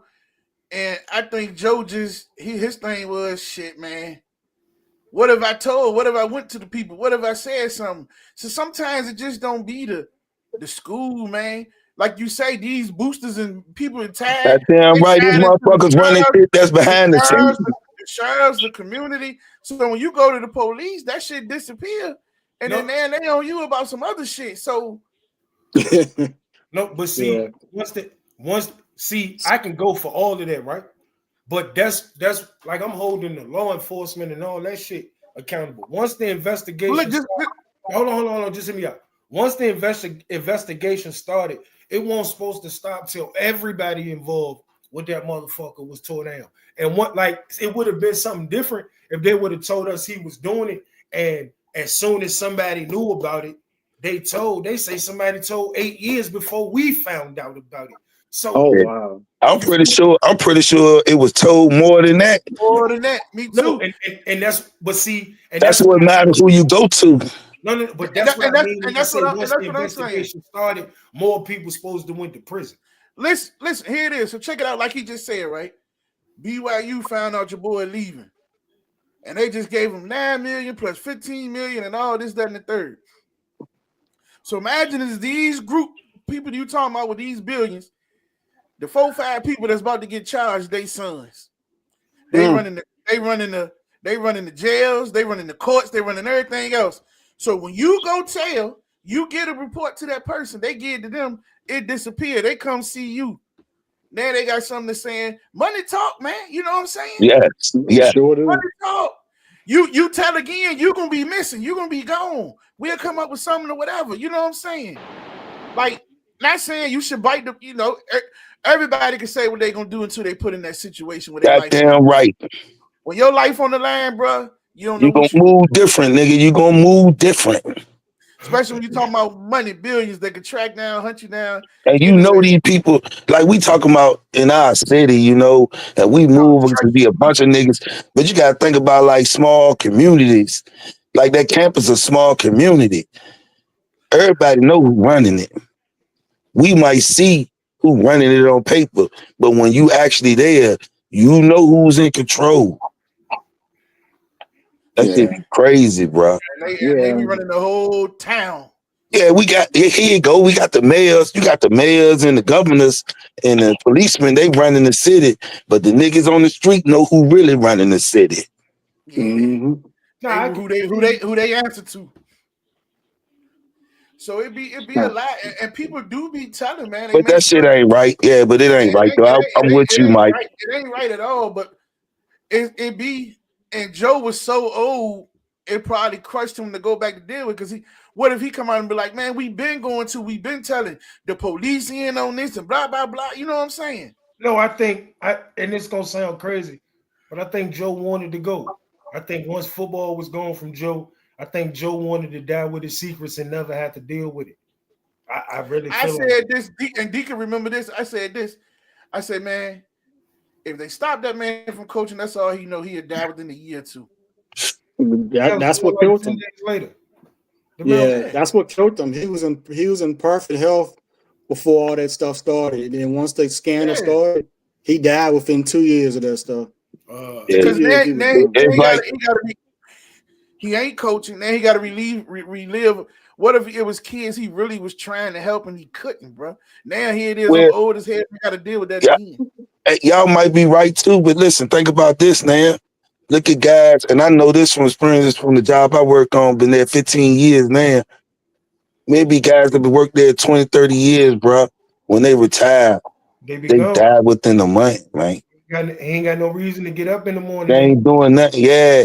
That's why I be like, when they be like seeing the old people at Walmart with jobs and 7-Eleven, stuff, they doing stuff to keep moving, man. Yeah, that's like when definitely. Pittsburgh and them from around the way, they used to get up. Used to get up every morning. I thought he had a job. He used to get up 6, 7 o'clock. They used to go hang in 7-Eleven. Then they go to 7-Eleven the Hard. hardest. 7-Eleven the hardest. Yeah, that's their morning I'm, routines every I'm morning. telling you, bro, that's just crazy. Like, not saying that stress and all that won't too heavy for Joe, but it could have been simple as you took his life. You took what he do. You took what he do away. Like a couple being married for 40 years. The husband died. The wife be right behind them. The other loved one be right behind them. They like really they die with they partner. No, that's the facts. Man, that man Joe was 80-something years old, broke his leg in the game, and was still And moving still, around. come on, man. What you talking about, bro? Hey, I'm gonna tell you though, one of the funniest things in college football ever was Bobby Bowden like last year, 2 years. That bitch didn't even know the players' names and shit. He said we put the other guy in there. Oh, shit. Hey, but that was a coaching motherfucker, boy. He was though. He was. They say, listen, Ain't nobody man, worried about Vic. they say you think he don't pay attention because he don't say nothing to you. He gonna run it down. He ain't gonna say nothing to you. He gonna dress your position coach. They say he got a notebook in his pocket. He write down and dress everything.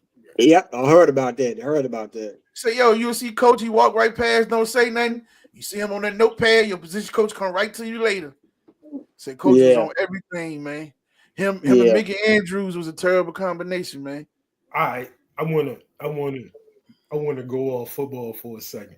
Come on with it. I wanna talk about the Draymond and Kenyon Martin beef. If Yeah, talk anybody, about it because I don't know a lot if about that. anybody is privy to it, we How all it know. start? Let's go to how it started. Like it kind of started like from what I seen from Kenyon Martin being asked about Draymond multiple times He about fed whether into it. Draymond was a real tough guy. Like based off Kenyon Martin being what they would call an enforcer. And then he was much more than an enforcer. Right? He was a number one pick. The bitch could really play basketball. That's not, but he was also a nigga that'll slap the shit out you. You know what I'm saying? Like he'll punch you in your face and take the fine. He don't care about that shit. You can't walk up on him. He was goddamn a little bit of chalk, like Black Air Force One energy, as the young people are called it. And he always get asked about Draymond and Draymond kicking niggas in the nuts and shit like that. And he just say he don't think Draymond one of them guys. He don't think Draymond one of them guys, which made Draymond prompt to eventually say he think Kenyon going at him all the time, and he think Kenyon underachieved as the number one pick, which made Kenyon come back and say, Draymond, you like, goddamn it, you won championships and shit, but if we take the accolades away, like you wouldn't be able to play with most of the people. And he named a bunch of power forwards that he say in the history of basketball that he believed better than him.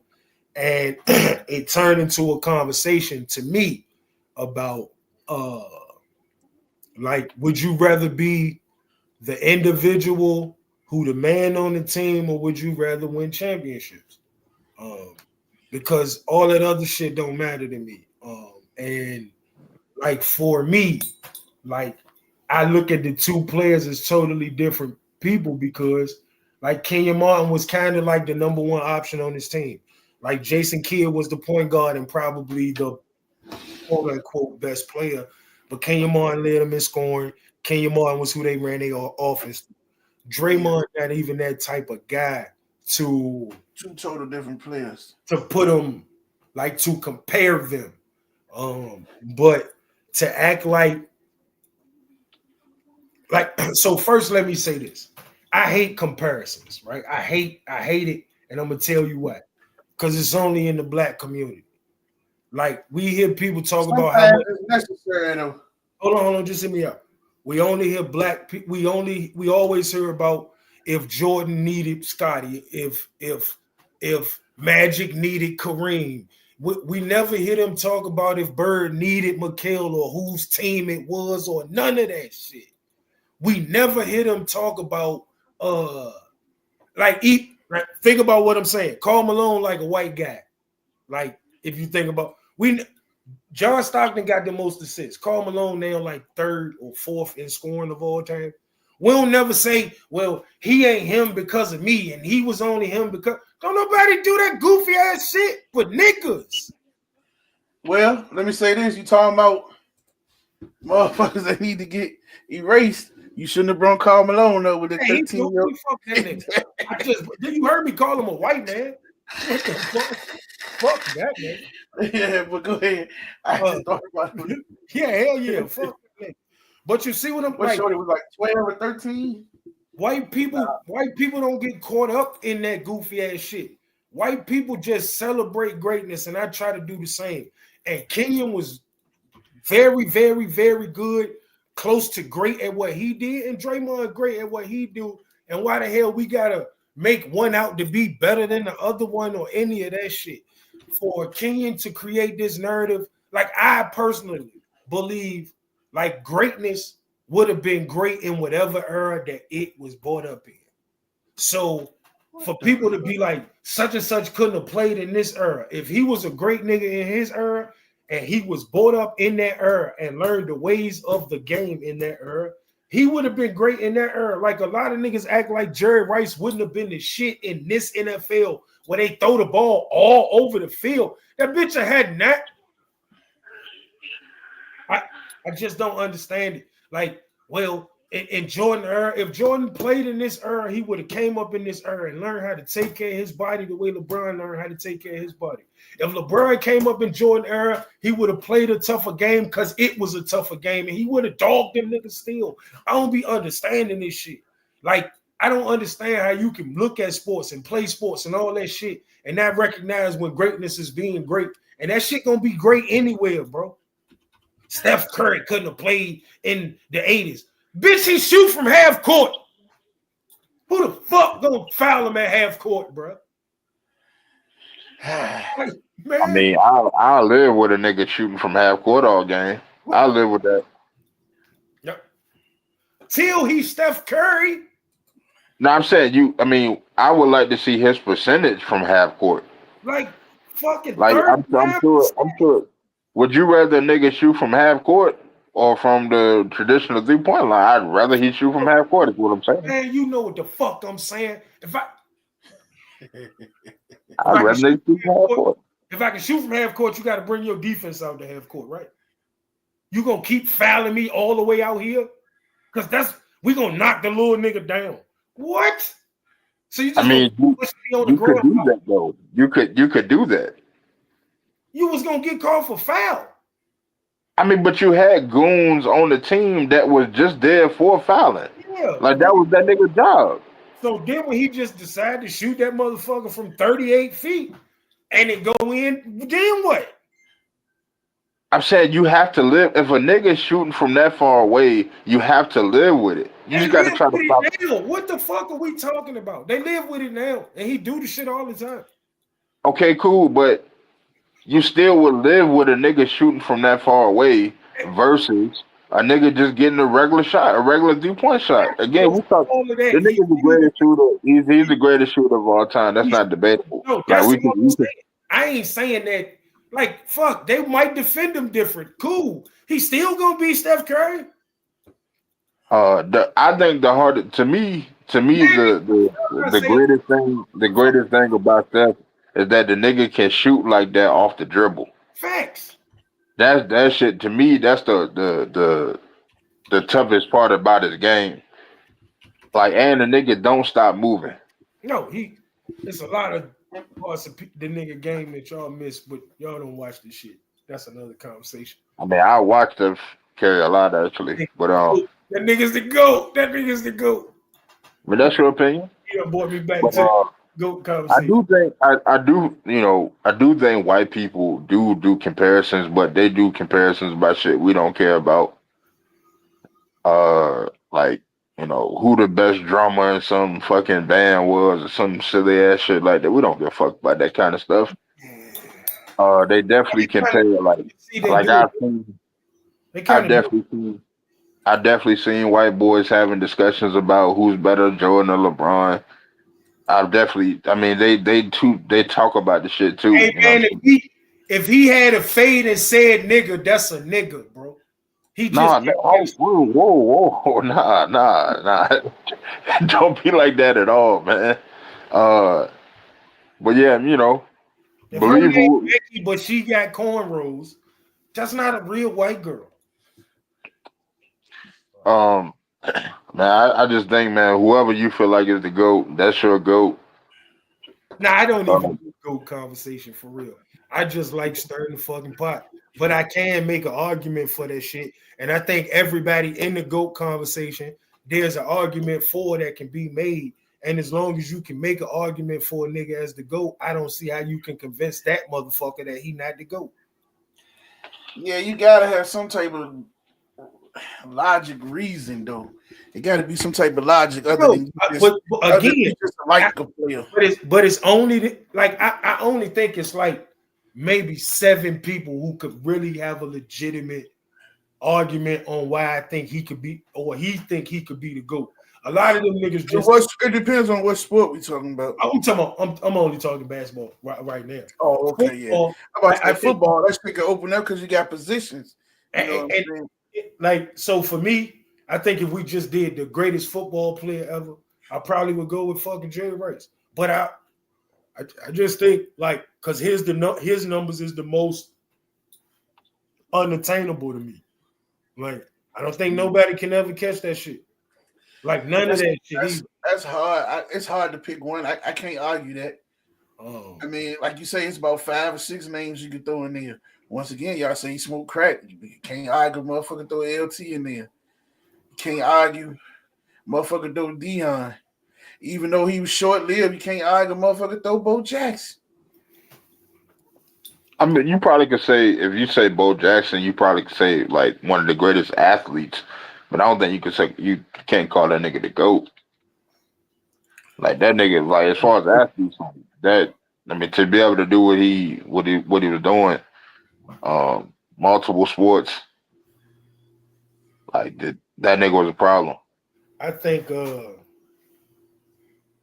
for me, I just say this before you finish this. When we talk about DBs, it's two dudes that constantly get disrespected that I think should be talked in this conversation that never get brought up. One is Daryl Green and did it at a high level for like 20 some years, seemed like. And then to me, he was on the side team, but Aeneas Williams was a dog, bro. You know what I'm saying? If you didn't watch the game, see, it wasn't social media like that back then. So if you didn't watch the game, pay attention, you really didn't know. You know what I'm saying? Yeah, Yeah, LT, Brady, I could definitely go for them. um, Ray Lewis. it's it's just so hard with football Yeah. because it depends on what the metric is. Like it's so because that's like To me, I just say you got to go by position, man. yeah, It's too yeah. hard. You And got to then go to top five, because even with the top three in every position, and like like five of those positions, it's hard for the top three. You got to go fast, like instantly quarterback. Like we don't hear name top three. Is everybody top three gonna be a little different? It may be one person in everybody list. well, I'm going Peyton. I go Montana, and I'm even though Mahomes in there right now, I'm already calling that nigga top three of all time. Like the nigga just turned 30. The nigga just turned 30. Yeah, I could go If for you stay that. healthy, if you stay healthy, that nigga like, and they just gonna retool in the offseason. Like right now, shit down, but they losing a lot of one score games. Like last year, they won those games. They gonna be fine. Like niggas Yeah, calling we for the just downfall of the team. banged up a lot this year. I for you sure. know, But they're gonna be right back in the mix next year. quarterbacks is hard, man. Um, I would love to put Mahomes at 3, but I can't right now. I'm saying he already got 3 Super I Bowls. feel you. I ain't arguing with you. I just I'm just about me. It's hard. I had 3 before you started, and my list done changed already. So like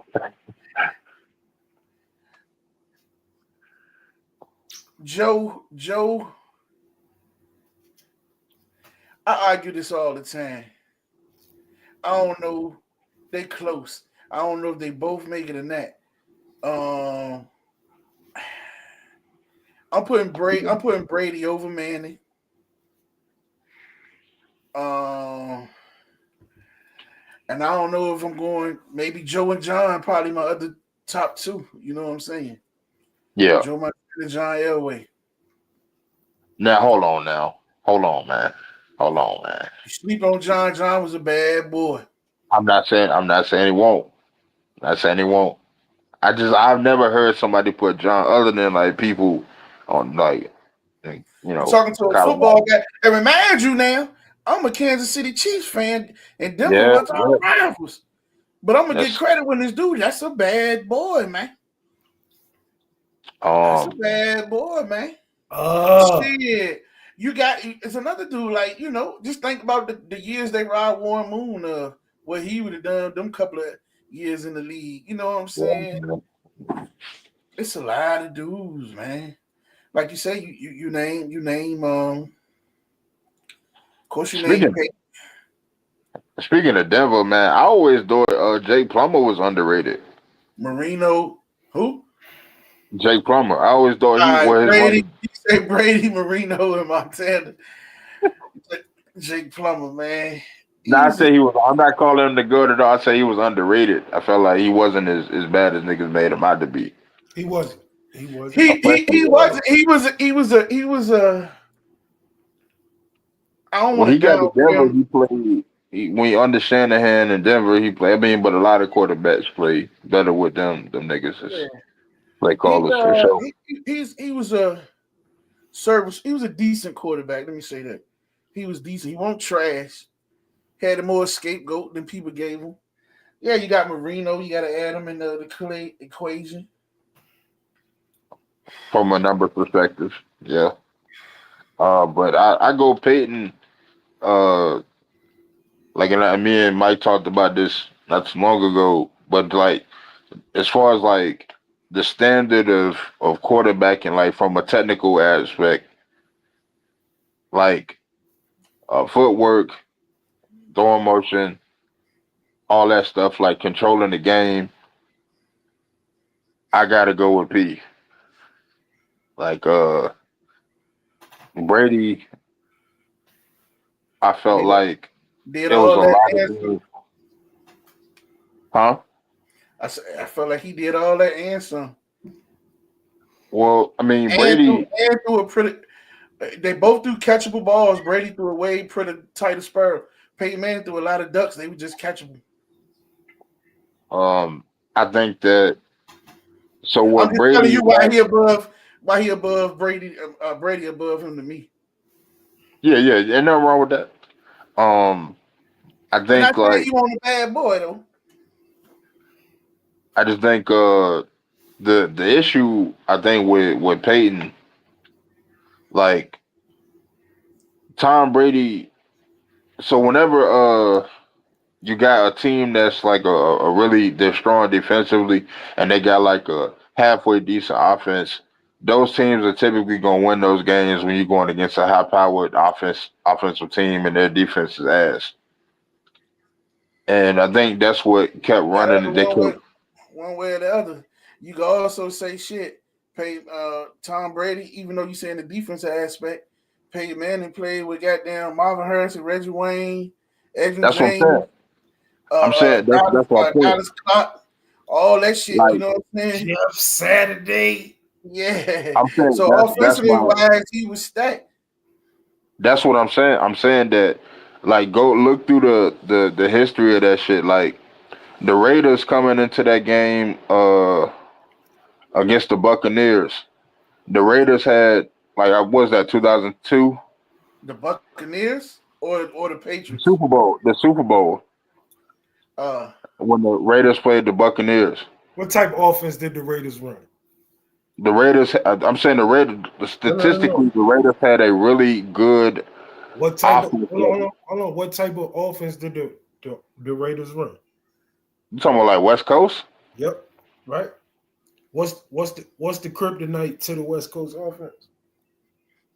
I mean, cover two.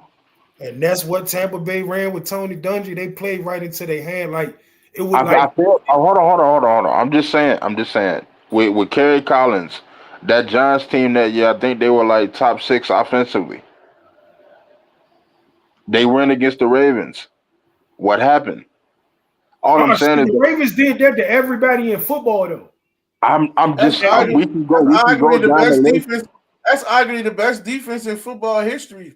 You talking about, right? All right, the Seahawks, when the Seahawks beat the Broncos had 55. Payton had 55 touchdowns that year. Mm-hmm. Well, this has been happening through the history of the game. Whenever a top defense with a offense that can score a little bit, if you play against a team that they're not that good defensively, that shit has been the games have been terrible. The Rams when they played the Patriots, it'd be like that. It go with match. It'd be a lot more to do with the matchups too. I could go with you. I get what you're saying. saying it's I'm just going off of the like when you look at the what has happened, like these things have happened. You know what I'm saying? Like the Rams against the Patriots either time, whether it was with Kurt Warner or Jared Goff, the Rams offense was insane that year. They scored 3 points. Like it do over the last 20 years, like last 20 some years, it's definitely been if you got a decent. I mean, even last year, the goddamn Eagles, although their offense was really good last year. Like all it takes sometimes, man, if you got a good defense, man, and the other team ain't that strong. I think the Chiefs defense was a little better last year than I don't think I should have let go of Snead though. Never. But you never let go of a man that you put it all over the field to lock down somebody at corner slot or whatever. I like McDuffie, but we do that with all our good cornerbacks, man. And Reed. I don't know why y'all let Reed go. So let me say this. For the same money, even shit, before that, the Honey Badger, he was gonna take a little less than what they gave Reed, which was making our defense better. Shit, we did it with Brandon Flowers, we did it with Marcus Peters, we did it. I don't know what it is with the DBs, we do it, man. So I got Brady 1, Manning 2, no, Montana 3, right? And my reason for Tom Brady being number 1 ain't got nothing to do with talent or nothing. Prior to being in Tampa Bay, he had 6 Super Bowl wins. He had 6 game-winning drives in the Super Bowl. In the 2 losses, I can pull them up on YouTube. He hit Wes Welker to put him in a position to win both. Remember, after Plaxico caught the touchdown, he threw the ball right like fucking 45 yards on the rope to goddamn it Wes Welker, and he dropped that motherfucker. They would have won that football game. The one with the Manningham catch, he threw the ball. That one went straight through Wes Welker's hands. They would have won that football game. We would have had 8 championships with 8 game-winning drives, bro. Which means when I need you to be your best, you your best. I don't have no other way. Like, we can talk about how the defense led them. I think in the game. You say that, but and this don't knock this because he's still number 1. I say the last one he won in New England.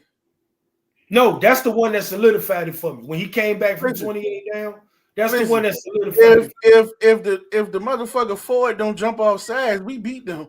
in that championship game to go to the Super Bowl instead of them. Facts. Oh yeah. That Yeah, shit that was crushed my. I was in Vegas. I never forget that. I seen that. I almost threw my phone across the goddamn shit. Yo, that the nigga. same way I That felt nigga when do the that nigga bitch right to when the. the nigga I grabbed the forgot who receiver. caught the pick.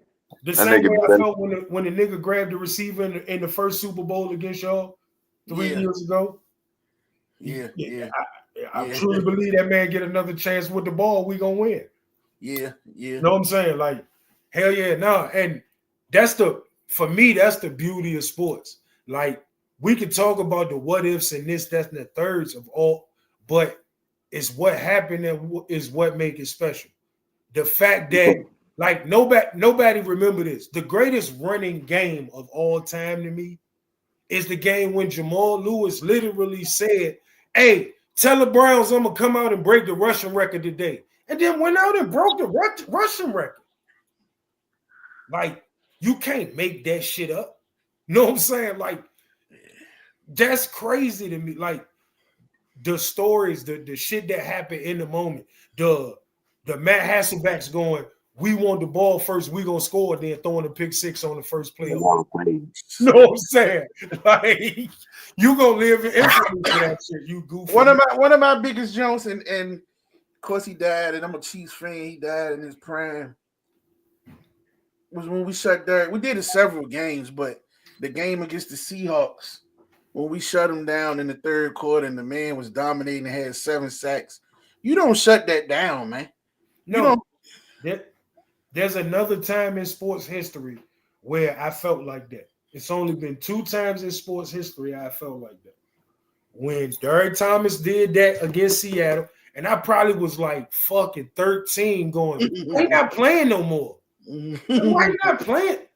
And if you remember the game when Melo had 70 something or 63 in the Garden, they shut that nigga down with like 4 minutes left in the third quarter. He could have got 100.